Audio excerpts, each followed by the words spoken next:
I'm thinking that maybe I'm just kidding myself. I mean, maybe I should just throw the TV away, and I mean, I'm saying that's where I'm going. I mean, maybe I'm kidding myself by weaning myself off. But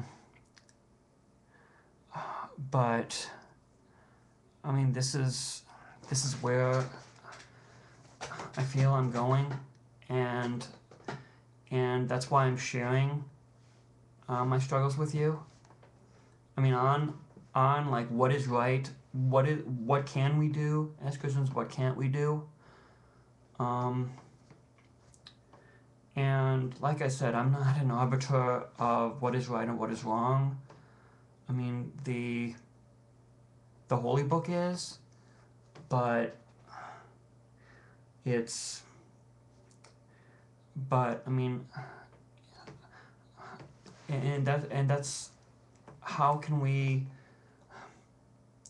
translate in 1st century AD, they didn't have television. So, I mean, does that mean all television is evil? I mean, they didn't have radio, they didn't have the internet, they didn't have the computer either. Or can you watch television that, or do you have to just that strictly religious content? Or can you, or three, can you watch things that doesn't blaspheme, doesn't spit in the face of God, isn't promoting the devil, isn't promoting the other side? I mean, some people might say it's a slippery slope, but I mean, this is, I think, one of the great discussions of our time when it comes to what does it mean to be a Christianity. What does it mean to be a Christian? So that's why I'm sharing this with you, because I don't know if I'm right. Thursday, I watched 2 shows on Thursday. Well, 3, but that show was canceled, Life on Mars. I watched Smallville and Supernatural, and I mean, not that I think Smallville is good or bad and related to what I put into Soul. It's just I decided I'm trying to cut television, like more of television on my life, and just hold to like maybe like just about 5 or 6 shows. And I mean, I think the writing of Smallville just wasn't that good. I mean, and the acting is kind of and I just think I don't need it. Not that I need TV, but sometimes it's kind of, and that's the thing. I mean, like kind of an addict's mentality. But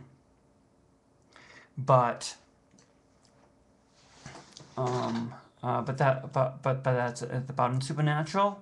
Supernatural, I really had a hard time deciding on. On one hand, I think the writing is very good, and I think the relationship between the brothers Sam and Dean Winchester is very well written, very well acted, and also the season dealing with like actual. I mean, they're always dealing with the battle between darkness and light, and what does it mean to actually be on the side of light, and Sam and Dean, I mean, the behavior, I mean, Scott, I mean, especially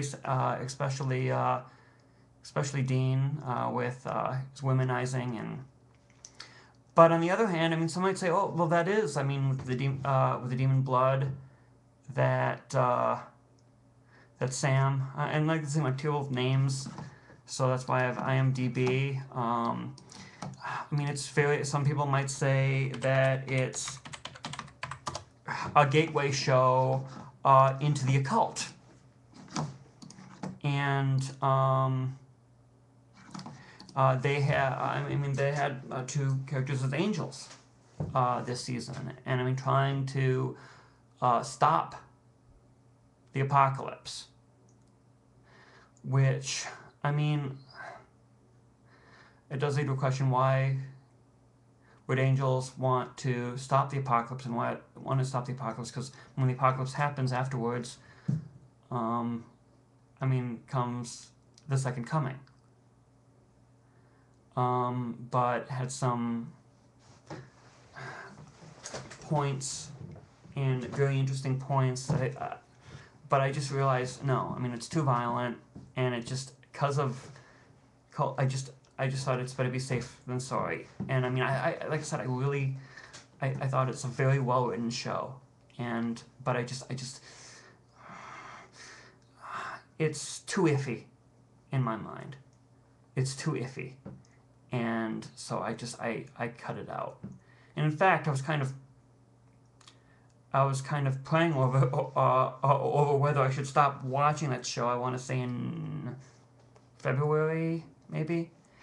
And my DVR started having problems, and with taping the program, with the program, and so then I realized, okay, and so I stopped watching that.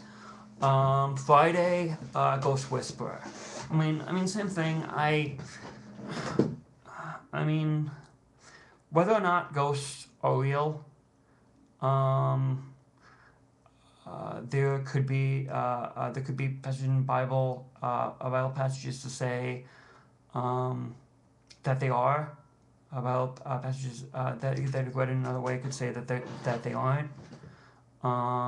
Different ones, but I just and I mean, it was touched by a medium, but yet, I mean, even if ghosts are real, we aren't meant to communicate with them, because I believe that is a gateway into communicating with things much, much darker than a relative.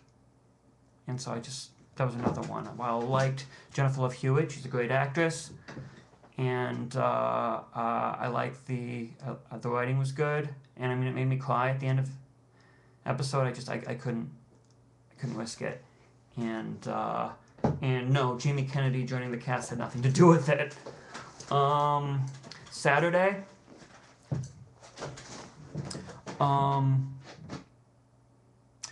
Saturday, I used to watch Saturday Night Live. I love Saturday Night Live. And it just, I started realizing after I was saved, and I still believe saving is a continuous. I'm saved from eternal damnation, but I'm not saved from the sins and the temptations of the world, which I believe is the key difference. I mean, I'm still going to be tempted, and I'm still going to stumble. But as long as I keep trying to get better in Him, and keep trying to, and keep having faith in Him, I am saved from eternal damnation.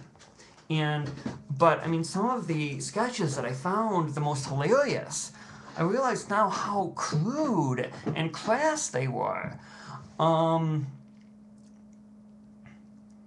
I mean, especially one of them was Dear Sister, a parody of a OC episode from a couple years ago, where you can YouTube it, but it just, I wouldn't. About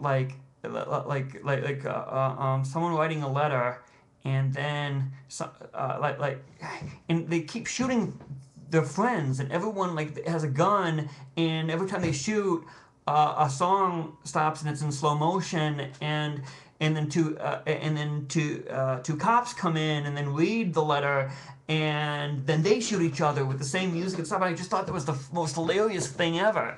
But then I realized this was a sketch kind of making fun of a mass murder. And then another sketch dealing, like I call it the jukebox sketch, where they're listening to a song and it tells them how it reminds them of them, and making jokes about pedophilia, incest, homosexual fornication, etc. And I said, what are they going to do next? What are they going to do next? And I realized after that's sick. It's crass and sick.